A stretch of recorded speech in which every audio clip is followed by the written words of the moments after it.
अस्सलामुअलैकुम फ्रेंड्स, आज के इस वीडियो में मैं आपके साथ ओल्ड पिलो कवर के कुछ आइडियाज़ शेयर करूंगी। मैं इस वीडियो में आपको बताऊंगी कि आप लोग पुराने पिलो कवर को यूज़ करते हुए कैसे अपने घर को ऑर्गेनाइज कर सकते हैं। यहाँ पे मैंने एक पुराना पिलो कवर ले लिया है, ये मैं अब यूज़ नहीं करती, ये मेरे लिए यूज़लेस हो चुका था, तो मैं अब आपको इसको यूज़ करना बताऊँगी। आपने जो इसकी बंद वाली साइड है वहाँ से इसको पकड़ते हुए इस तरह से चुनटे डालते जाना है। ये देखें, इतना इस तरह से चुनटे डालने के बाद इन चुनटों को सेट कर लेना है। हाथ की मदद से ही आपने इसके ऊपर चुनट्स डालने हैं और तकरीबन इतना पोर्शन पकड़ते हुए आपने इसके ऊपर कोई भी पोनी या अगर आपके पास रबर बैंड अवेलेबल है तो वो इसके ऊपर फिक्स कर दें। अगर आपके पास दोनों चीज़ें ही नहीं है तो आप इसकी जगह पे डोरी का भी यूज़ कर सकते हैं। आपने इसको अच्छी तरह से टाइटली इसके ऊपर फिक्स कर देना है कि ये उतरे नहीं। बाज़ दफ़ा ऐसा होता है कि हमारे जो किचन में ब्लेंडर वगैरह हम लोग यूज़ करते हैं उनको क्लीन करना हमारे लिए बहुत बड़ा मसला बन जाता है। उनके ऊपर डस्ट चली जाती है तो उसको बार बार क्लीन करना पड़ता है। तो आप इस तरह से पुराने पिलो कवर को यूज़ करते हुए इससे कवर तैयार करें और अपने ब्लेंडर के ऊपर इस तरह से आप इसके ऊपर अपनी जो भी आपकी इलेक्ट्रिक सामान होता है किचन में, जूसर वगैरह, उसके ऊपर आप इसको फिक्स करें और इस तरह से आपको ये होगा ना तो इसके ऊपर डस्ट आएगी और ये पड़ा हुआ भी बुरा नहीं लगेगा। इस तरह से इसको कवर करके रखें, इससे आपके ओल्ड पिलो कवर भी यूज़ हो जाएगा। अब आते हैं अपने आइडिया नंबर 2 की तरफ। यहाँ पे ये मेरे पास एक कुशन कवर था, ये मेरे लिए यूज़ में नहीं आता था, तो मैंने एक हैंगर ले लिया है और इसके ऊपर इस तरह से इसको थोड़ा सा रखते हुए फिक्स कर दूंगी। यहाँ पे आप चाहें तो मशीन की मदद से भी सिलाई लगा सकते हैं, लेकिन मैंने यहाँ पे सुई धागे का यूज़ करते हुए इसको स्टिच किया है। ये देखें, इस तरह से आपने इसको पूरे को स्टिच कर लेना अच्छी तरह से कि इसके जो कॉर्नर्स हैं वो अच्छे से स्टिच हों, ये उसके ऊपर से उतरे नहीं।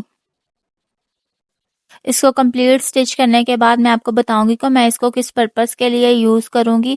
इसके अंदर मैं अपने वॉलेट्स वगैरह जो फैंसी होते हैं या फिर उसके अलावा अगर आपके पास कोई भी एक्स्ट्रा सामान होता है, बेल्ट्स वगैरह, वो आप इसके अंदर स्टोर कर सकते हैं। मैं इसको वॉलेट स्टोर करने के लिए यूज़ करूंगी। ये देखिए, मेरे फैंसी वॉलेट है, वो ख़राब हो जाते हैं वैसे, तो इसके अंदर आप वो रख के इस तरह से इसकी जिप को बंद करके इसको अपनी वार्डरोब के अंदर हैंग कर सकते हैं। ये देखें, बहुत ही अच्छा मेरे पास ये एक ऑर्गेनाइज़र तैयार हो चुका है जिसके अंदर मैं अपनी चीज़ें जो हैं वो सेट करके रख सकती हूँ। इसके अलावा आप इसके अंदर अपनी ज्वेलरी वगैरह भी रख सकते हैं।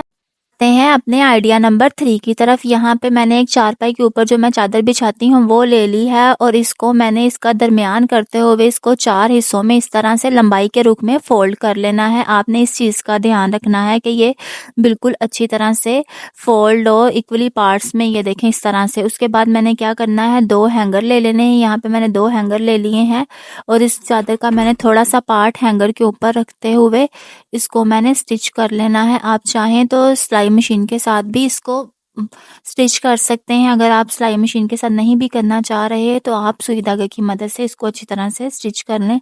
सर्दियों में ये होता है, हमारे कपड़े ज़्यादा होते हैं, उनको ऑर्गेनाइज करना हमारे लिए बहुत बड़ा मसला बन जाता है। तो आप इस तरह से ये एक ऑर्गेनाइज़र तैयार करें। अपनी पुरानी बेडशीट का भी यूज़ करते हुए आप इसको तैयार कर सकते हैं। इसके अंदर आपके काफ़ी ज़्यादा कपड़े आ जाएंगे। मैं आगे चल के बताऊंगी आपको कि आपने किस तरह से इसके अंदर अपने कपड़ों को सेव करना है, किस तरह से आप अपने कपड़ों को ऑर्गेनाइज करके बहुत ही अच्छे तरीके के साथ रख सकती हैं। अब मैंने दूसरी साइड पे भी इसको हैंगर रख के इसको सुई धागे की मदद से स्टिच कर लूँगी। ये देखें, आप चेक कर सकते हैं।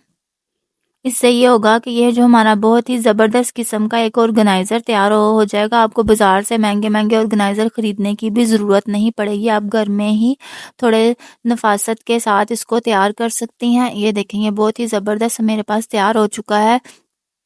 अब आपने घर में मौजूद कोई भी अपनी पुराना क्लिपबोर्ड या कोई फाइल वगैरह अगर आपके पास अवेलेबल है तो आप उसका भी यूज़ कर सकती हैं, उसको ले लेना। अगर आपके पास दोनों चीज़ें ही नहीं हैं तो आप कोई भी हार्ड वाला गत्ता भी यूज़ कर सकती हैं। उसके अलावा अगर आपके किचन में कोई पुरानी ट्रे वगैरह मौजूद है तो आप उसका भी यूज़ कर सकती हैं। अब इसका मैंने मिड करते हुए अंदर वाली साइड पे इसको रख देना है कि ये नज़र ना आए। ये देखें इस तरह से। और अगर आप चाहें तो इसकी साइडों को जहाँ पे ये रखा है बेडशीट को स्टिच भी कर सकती हैं। ये देखें ये हमारा बहुत ही ज़बरदस्त किस्म का ऑर्गेनाइज़र तैयार हो चुका है। अब मैंने इसको वार्डरोब के अंदर हैंग कर देना है, ये आप चेक कर सकती हैं। इसके अंदर मेरे अब काफ़ी ज़्यादा कपड़े आ जाएंगे, सर्दियों के जितने भी कपड़े होते हैं, जर्सियाँ वगैरह जो बहुत ज़्यादा जगह ले रहे होते हैं। तो इस तरह से आप ऑर्गेनाइज़र तैयार करके उसके अंदर रखें। फिर मैंने एक खाली बॉक्स ले लिया है, इसके अंदर मेरी बैंगल्स थी। अब मैंने इस बॉक्स को इस तरह से ओपन करके एक दूसरे के अंदर रखते हुए सेट कर लिया है। अब मैंने एक पुराना पिलो कवर ले लेना है, उसको अच्छी तरह से बिछा लेना है। अगर आपके पास पिलो कवर नहीं है तो आप कुशन का कवर अगर अवेलेबल है तो आप वो भी यूज़ कर सकते हैं। इस तरह से इसको बॉक्स के अंदर फोल्ड करते जाना है। इस तरह से हमारा जो बॉक्स होगा वो बहुत ही अच्छे से कवर हो जाएगा और बॉक्स बॉक्स जो है वो मजबूत भी हो जाएगा। उसके बाद आपने कोई भी, अगर आपके पास कोई छोटा कपड़ा है या उसके अलावा अगर आपके पास कोई रुमाल वगैरह है तो आप उसको फोल्ड करके इसके अंदर इस तरह से सेट कर सकती हैं। इसके अंदर आप अपनी छोटी मोटी चीज़ें, सॉक्स वगैरह, बेल्ट्स वगैरह वो भी रख सकती हैं। यहाँ पर आपको मैं सॉक्स को प्रॉपर वे में फोल्ड करने का तरीका बताऊंगी। आपने दोनों सॉक्स को एक दूसरे के ऊपर रखते हुए इसको राउंड में फोल्ड करते जाना है और जो इसकी बाहर वाली साइड होगी इसको इसके ऊपर फिक्स कर देना है। इस तरह से ये होगा कि आपके सॉक्स जो हैं वो घूमेंगे भी नहीं। ये जो मैंने ऑर्गेनाइज़र तैयार किया था इसके अंदर मैं अपने सारे सॉक्स सेट करके रख दूंगी और इसको बाद में आप अपने वार्डरोब के अंदर भी रख सकते हैं। जब भी आपको ज़रूरत हो आप वहाँ से अपने सॉक्स पिक कर सकते हैं। ये देखें बहुत ही ज़बरदस्त किस्म का हमारे पास ऑर्गेनाइज़र तैयार हो चुका है। ये लाजमी टिप ट्राई कीजिए। यहाँ पे मैंने वाइट पिलो कवर ले लिया है। बाज़ दफ़ा ऐसा होता है कि हमारे जो पिलो कवर होते हैं वाइट होने की वजह से जल्दी गंदे हो जाते हैं। तो आप कोई भी अपनी बेड पुरानी बेडशीट के साथ का पिलो कवर लें और इसके ऊपर फिक्स कर दें। इसके ऊपर फिक्स करने के बाद जो भी आपने बेडशीट बिछानी हो उसके साथ का पिलो कवर इसके ऊपर फिक्स करें। अगर आपके सर में ऑयल वगैरह लगा हुआ है तो उससे भी आपके पिलो कवर जल्दी गंदे हो जाते हैं। तो इससे ये होगा कि जो आपका नीचे वाला वाइट पिलो कवर है वो बिल्कुल नए जैसा रहेगा। जब भी आपने वॉश करने हो ऊपर वाले दोनों पिलो कवर उतार के इसको इजीली वॉश कर सकेंगी। ये देखें बहुत ही ज़बरदस्त तरीके से मैंने इसको कवर कर लिया है। आप हमेशा इसी तरह से अपनी बेडशीट को बिछाएं और पिलो कवर को। हमने जब सॉक्स धोते हैं तो वो मशीन के अंदर गुम जाती हैं, सॉक्स के पैर ख़राब हो जाते हैं। तो जब भी आपने अपने पूरे घर के सॉक्स धोने हों तो आपने क्या करना है, एक पुराने पिलो कवर को इस काम के लिए रख लेना है और उसके अंदर सारी सॉक्स को डालने के बाद इसको अच्छी तरह से गिरा लगाने के बाद ये देखें इस तरह से गिरा लगा के इसको मशीन के अंदर डाल दें और जब भी वॉश करना हो तो इसको निकाल के गिरा को खोल के आप सॉक्स को वॉश कर सकती हैं। इसी तरह से आप इसको इसी तरीके से स्पिन भी कर सकते हैं। इससे ना तो आपके सॉक्स घूमेंगे और बहुत अच्छे से वॉश भी हो जाएंगे। अब आते हैं अपने लास्ट आइडिया की तरफ।